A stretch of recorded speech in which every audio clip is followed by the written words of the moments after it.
क्या आपने गौर किया है कि दूसरे लोग कितने अप्रत्याशित हो सकते हैं? सब कुछ ठीक चल रहा होता है और फिर धमाका कुछ उन्हें भड़का देता है। वे फट पड़ते हैं। अभी क्या हुआ? नमस्कार, मैं हूं क्रिस्टोफर सिंह और आज के ताजा कार्यक्रम में एक बार फिर आपका स्वागत है।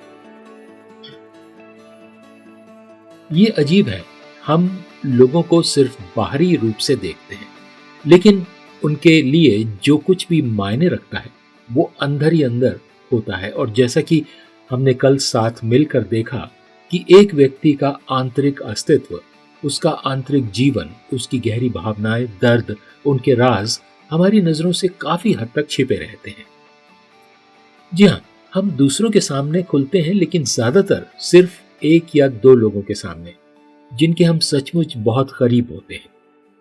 अगर होते भी हैं तो हम शायद ही कभी अपनी आत्मा को पूरी दुनिया के सामने उजागर करते हैं, और ये दोनों ही तरह से सच है। इस मामले में दूसरे लोग भी हमारे जैसे ही हैं। तो यही वो गलती है जो हम सब बार बार करते हैं।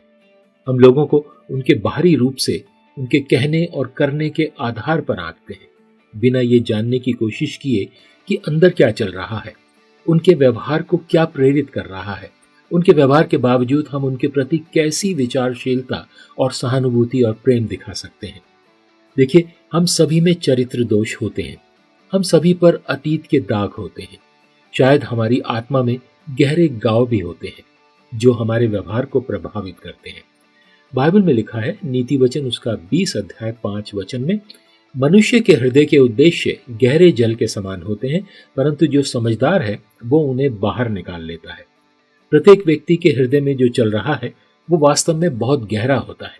इसलिए शायद अगली बार जब कोई बुरा व्यवहार करे तो हम रुकें, प्रश्न पूछें, सहानुभूति दिखाएं, समय निकालें और ये जानने के लिए प्रेम रखें कि दिखावे के पीछे क्या चल रहा है, क्योंकि मनुष्य के हृदय के उद्देश्य गहरे जल के समान होते हैं, परंतु जो समझदार है वो उन्हें बाहर निकाल लेता है। ये परमेश्वर का ताजा वचन है आज आपके लिए।